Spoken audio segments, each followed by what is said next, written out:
வணக்கம். நான் உங்கள் டிகே ஃபேஷன். இன்னைக்கு நம்ம சோட்டி ஸ்டிச் எப்படி பண்ணலான்னு பார்க்கலாம். இதை வந்து சோட்டி ஸ்டிச் அல்லது வீட் ஸ்டிச் அப்படின்னு சொல்லுவாங்க. கோதுமை தையல், கோதுமை மாதிரி இருக்கும். இதை தைக்கும்போது ஒவ்வொரு தையலும் பாருங்க. ஒரு ஸ்டிச் ஸ்டார்ட் பண்ணிட்டு ஒரு பேக் ஸ்டிச் போட்டுட்டு அதை அப்படியே மேலே கொண்டு போய் ஒரு தையல் போட்டு ஒரு லாக் தையல், கீழே கொண்டு வந்து ஒரு தையல், ஒரு லாக் தையல், மேலே லெஃப்ட் சைடில் ஒரு தையல் போட்டு ஒரு லாக் தையல், மறுபடியும் அதை அப்படியே இழுத்துட்டு வந்து அதுக்கு கீழே ஒரு 1/4 இன்ச்சு விட்டு ஒரு தையல் போட்டு லாக் தையல், அப்புறம் ரைட் சைடில் ஒன்று கொண்டு போங்க, ஒரு தையல் போட்டு ஒரு லாக் தையல் போடணும். மறுபடியும் அதே மாதிரி தான் இழுத்துட்டு வரணும். நம்ம ஆல்ரெடி போட்டிருக்க தையலுக்கு ஒரு 1/4 இன்ச்சு கீழே ஒரு தையல் போட்டு மறுபடியும் லாக் பண்ணணும். இதே மாதிரி 2 சைடும், லெஃப்ட் சைடு ஒரு 2ம் ரைட் சைடு ஒரு 2ம் போடலாம், 3 கூட போடலாம். நம்மளுக்கு எந்த அளவுக்கு வந்து தையல் வந்து தடிமனா வேணும் அப்படிங்கிறதுக்கு ஏற்றது மாதிரி பண்ணிக்கலாம்.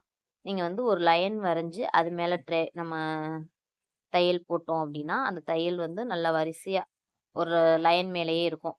இல்லை உங்களுக்கு வந்து ஒரு நெக் போர்ஷன் வேணும் அப்படின்னா ஒரு நெக் வரைஞ்சி அது மேலே போடலாம், ஸ்லீவில் போடலாம். இது வந்து பார்டர் டிசைனுக்கு வந்து ரொம்ப நல்லா இருக்கும். நம்மளோட விருப்பம் தான், எங்கே வேணாலும் போடலாம். இப்போ லெஃப்ட் சைடில் 2ம் ரைட் சைடில் 2ம் போட்டாச்சு பாருங்க.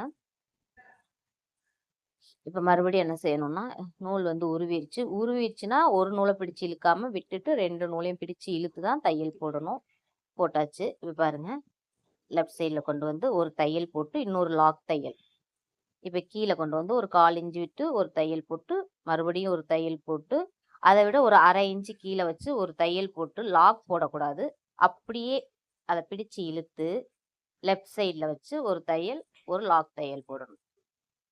நல்லா பாருங்க. ரொம்ப ஒட்டி போடாமல் கொஞ்சம் விட்டு போட்டோன்னா நமக்கு வந்து அந்த தடிமன் கொஞ்சம் பெருசாக இருக்கும். ஒரு தையல் போட்டுட்டு பக்கத்துலேயே ஒரு லாக் தையல்.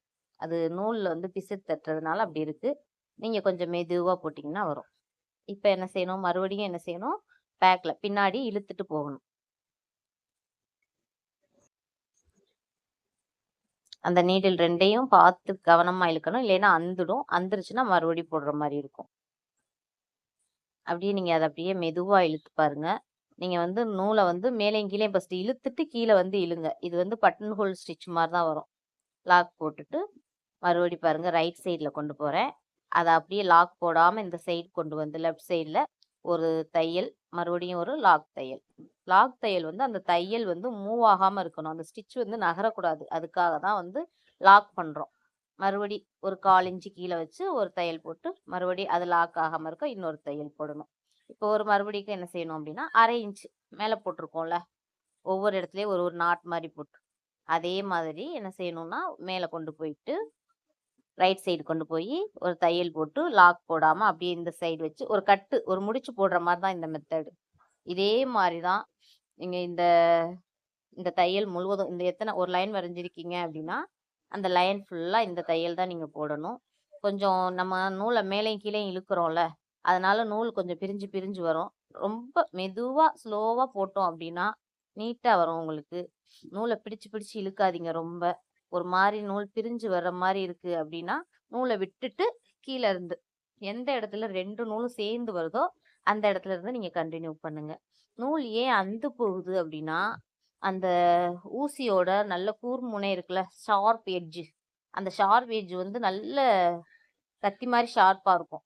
அந்த இடத்துல வந்து இந்த சில்க் த்ரெட் பட்டோன்னே கத்தி அறுக்கும்ல, அந்த மாதிரி அருந்து போகும். அதனால முடிஞ்ச வரைக்கும் அந்த ஷார்ப் எட்ஜில் வராமல் கொஞ்சம் கொஞ்சம் தள்ளி தள்ளி வர்ற மாதிரி நீங்கள் ஹேண்டில் பண்ணுங்க நீடில். அப்போனா உங்களுக்கு வந்து சில்க் த்ரெட் வந்து ஈஸியாக அந்து போகாது. பாருங்களேன், ரொட்டேட் பண்ணிவிட்டு நான் முடிஞ்ச அளவுக்கு அந்த எட்ஜில் வராமையே நூலை தள்ளி தள்ளி விடுவேன். நீங்கள் அது மாதிரி பண்ணுங்க.